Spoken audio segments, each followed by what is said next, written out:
Assalamualaikum warahmatullahi wabarakatuh. Salam sejahtera bagi kita semua. Perkenalkan, saya Faza Nafila Kamilina Sari dengan NIM 31014220006 dari jurusan Pendidikan Sejarah Angkatan 2022 Universitas Negeri Semarang. Saya Ulfaliana dengan NIM 31014220008 dari jurusan Pendidikan Sejarah Angkatan 2022 Universitas Negeri Semarang. Di sini kami akan menjelaskan mengenai hasil observasi kami dari SMA IT Bina Amal Semarang. Dalam video ini ada 4 pokok pembahasan, yaitu pertama pendahuluan, kedua gambaran umum sekolah, ketiga pembahasan, dan keempat penutup. Pokok pembahasan pertama yaitu pendahuluan. Pendidikan di abad 21 menghadapi tantangan untuk terus berinovasi dan menyesuaikan diri dengan perkembangan zaman. Observasi sekolah menjadi landasan penting dalam memahami apakah sistem pendidikan suatu sekolah dapat memenuhi kebutuhan dan harapan masyarakat.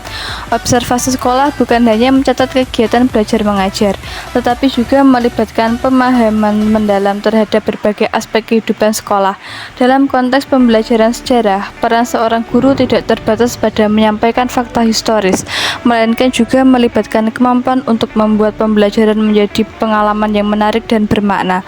Melalui observasi, pihak sekolah dapat mengidentifikasi kekuatan dan kelemahan dalam metode pengajaran guru sejarah, memberikan umpan balik konstruktif, memberikan dukungan yang diperlukan, serta merancang strategi pengembangan profesional yang sesuai. Pokok pembahasan kedua yaitu gambaran umum sekolah. SMA IT Bina Amal merupakan sekolah yayasan yang menyelenggarakan pendidikan mulai dari tingkat PAUD hingga SMA. SMA IT Bina Amal memiliki karakteristik sebagai sekolah yang sudah berakreditasi B.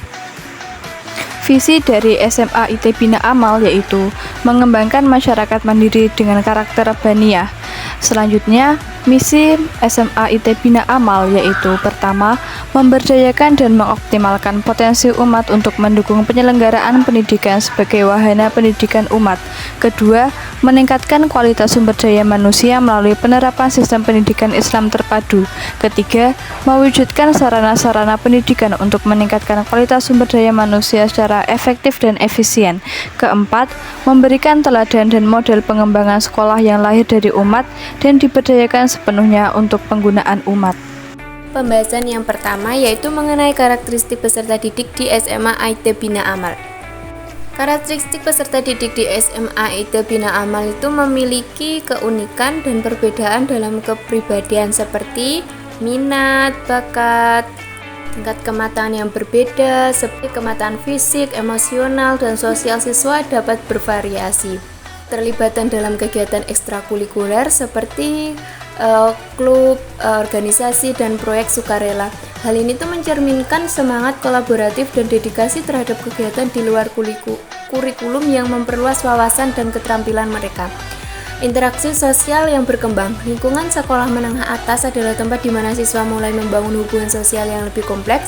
Persahabatan dinamika kelompok sosial menjadi bagian penting dari pengalaman siswa di SMA.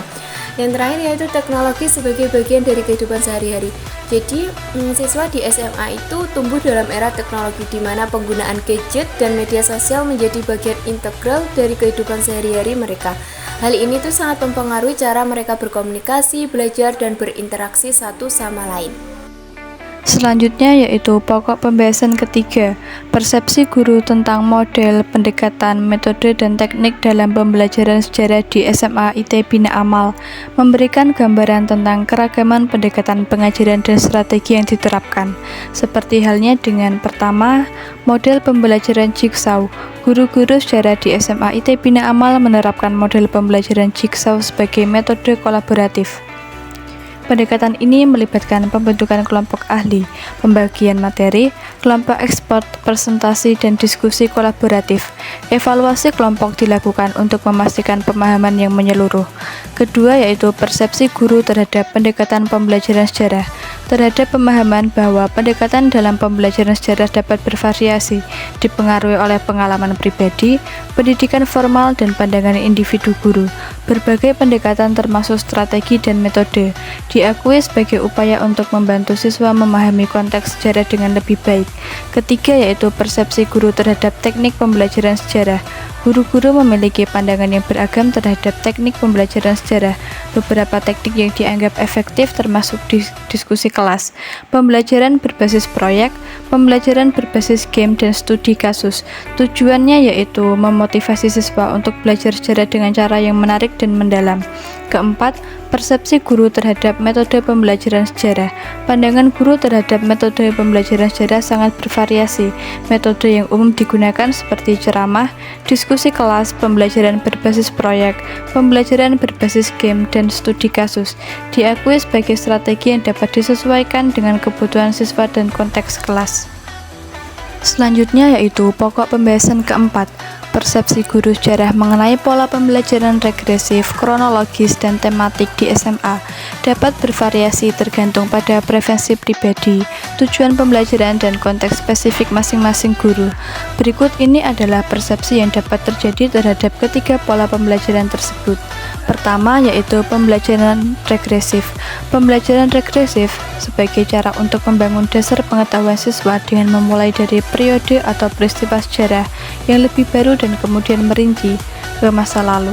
Kedua yaitu pembelajaran kronologis. Guru melihat pembelajaran kronologis sebagai cara yang alami dan jelas untuk menyajikan materi sejarah sehingga membantu siswa memahami urutan peristiwa dan perkembangan sejarah. Ketiga yaitu pembelajaran tematik. Guru sejarah melihat pendekatan tematik sebagai cara untuk mengeksplorasi konsep dan tema yang melintasi periode waktu, membantu siswa memahami keterkaitan antar peristiwa. Pokok pembahasan kelima yaitu ice breaking. Dalam konteks pembelajaran sejarah, guru menggunakan strategi ice breaking sebelum memulai kelas, terutama setelah kegiatan intensif seperti pembelajaran hitung-hitungan. Tujuan dari ice breaking adalah memberikan kesempatan kepada siswa untuk rileks dan menyegarkan pikiran setelah pengurasan otak sebelumnya. Penggunaan ice breaking dianggap sebagai alat bantu efektif untuk mencegah kebosanan siswa, terutama pada jam pelajaran terakhir yang cenderung membuat siswa merasa bosan serta mengantuk ketika materi pelajaran sejarah diajarkan. Selanjutnya yaitu pokok pembahasan keenam, strategi guru dalam pembelajaran interaktif siswa. Dalam konteks pembelajaran sejarah, guru menggunakan berbagai strategi untuk melibatkan siswa secara interaktif. Salah satu strategi yang umum digunakan adalah sesi absensi yang tidak berurutan pada awal pembelajaran, diikuti dengan sesi tanya jawab secara acak.